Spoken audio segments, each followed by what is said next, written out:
The Lord be with you. A reading from the Holy Gospel according to Matthew.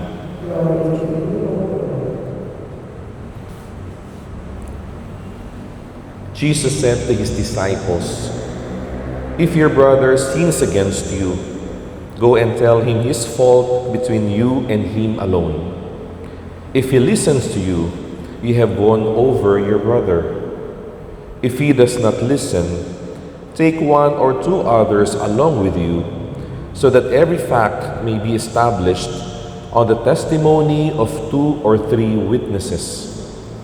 If he refuses to listen to them, tell the church. If he refuses to listen even to the church, then treat him as you would a Gentile or a tax collector. Amen, I say to you, whatever you bind on earth shall be bound in heaven, and whatever you loose on earth shall be loosed in heaven. Again, amen, I say to you, if 2 of you agree on earth about anything for which they are to pray, it shall be granted to them by my heavenly Father. For where 2 or 3 are gathered together in my name, there am I in the midst of them."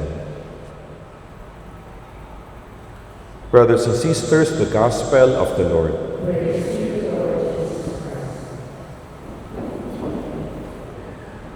Our Gospel reading today talks about conflict, and there is a very Filipino way of dealing with conflict. Ano po yan? Some of us love dropping hints. Parang mas maganda pong sabihin sa Tagalog. Meron po sa atin, kapag may conflict, mahilig magparinig. Mahilig magpatama. We don't directly say who the problem is. We just simply post them on our social media account. Kaya may makikita po tayong mga posts, something like this. Some people should learn to appreciate those who help them. Or, sometimes, ang post ganito, not everyone who is nice to your face is nice behind your back. At susunod po na post, nakalagay, I'm not referring to anyone.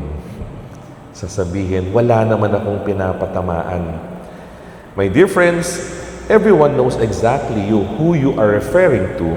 And sometimes, it is not just through social media that we post something. Hindi lang tayo sa social media nagpaparinig.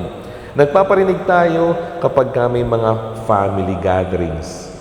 Nagpaparinig tayo sa ating mga group chats. Nagpaparinig tayo even ang dating kapag na-homily, Father, pinaringgan mo yata ako. Many people hear it, but the person who needs to hear it doesn't really hear it. Because we try to avoid confrontation. Ayokong siyang kumprontahin, magpaparinig na lang ako. Ang problema, hindi naman naririnig nung gusto mong paringgan. Or kung narinig niya naman, hindi niya alam na siya pala yung pinaparinggan mo. And that is why today's gospel is a bit striking. Jesus gives us a very simple instruction. Anong sabi niya? Whenever there is conflict, go and tell him his fault between you and him alone.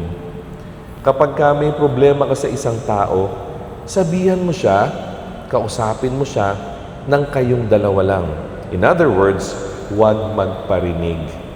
Do not drop hints. Speak. If there is a problem, talk to the person, not to everyone else, not in the group chat, not in your social media account, or not through another person.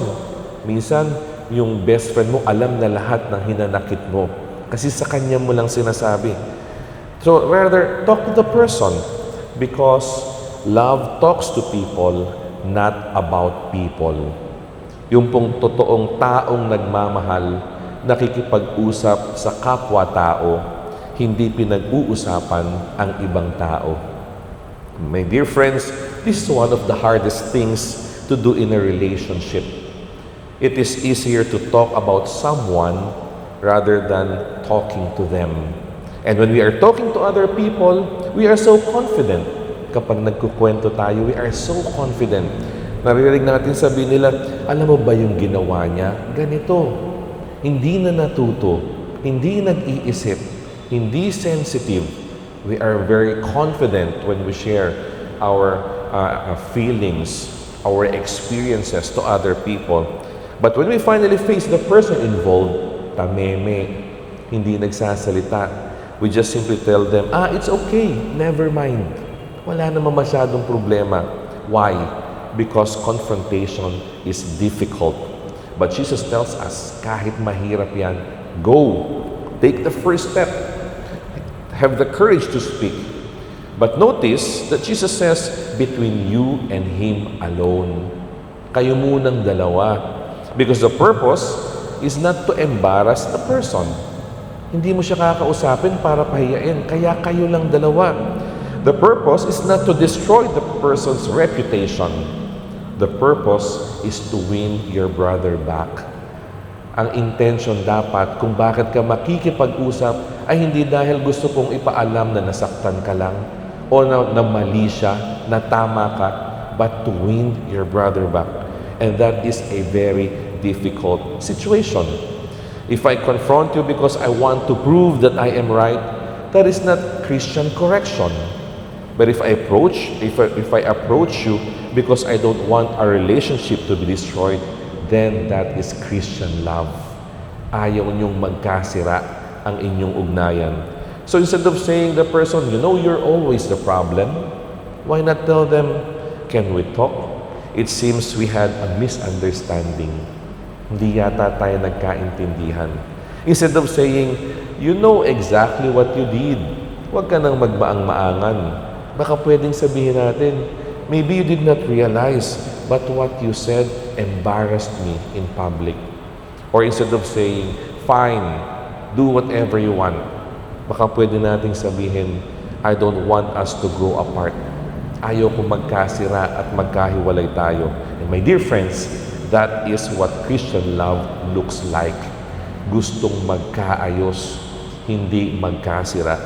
But then, as we reflect on this topic, there's another side to this.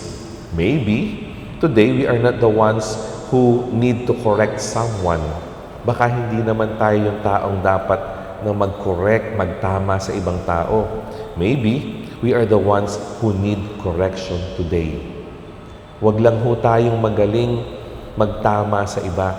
Isipin natin, baka ako kailangan itama rin. And that can be even harder. Mas mahirap po yan. Because we don't mind telling other people, you are wrong. Madaling sabihin yan. But when somebody tells us, you're also wrong, what is our reaction? We give a lot of alibis. Hundreds of them. Nagawa ko lang yan dahil ganito. Nasabi ko yan dahil ganito. Etc. Etc. My dear friends, sometimes the most difficult words to say are not just simply, I'm sorry, but to admit that maybe you are right, maybe I need to change. Ang hirap po nitong banggitin, and that requires deep humility. So today's gospel gives us one simple rule to our relationship, for our relationship. Don't drop hints. Huwag magparinig. Speak up. If you love someone, talk to them. If you are hurt, have the courage to tell them. If you made a mistake, apologize. And if you need forgiveness, simply ask. Do not let a relationship slowly die because of years of silence, years of assumptions, and years of parinig. So my dear friends, maybe there is someone in our life today whom you have been talking about but not talking to. Ang hilig mong ikwento pero hindi mo kinakausap. Maybe the Lord is telling you today, go, talk to that person today, not tomorrow, not when your pride is completely gone, not when your wound has healed. Just take the first step, talk to the person, and save your relationship. So again, wag ho tayong magparinig, makipag-usap ng sincero. And sometimes, one sincere conversation is all it takes for a wounded relationship to begin healing. Yung mga sinserong kahit maiksing pag-uusap, yung pagsisimula ng paggaling at paghilom ng sugat, hindi lang ho basta pagpaparinig sa kapwa. And as you speak to that person, utter a short prayer and let us tell the Lord, Lord, give me the courage to speak the truth with love and the humility to listen with love. Amen.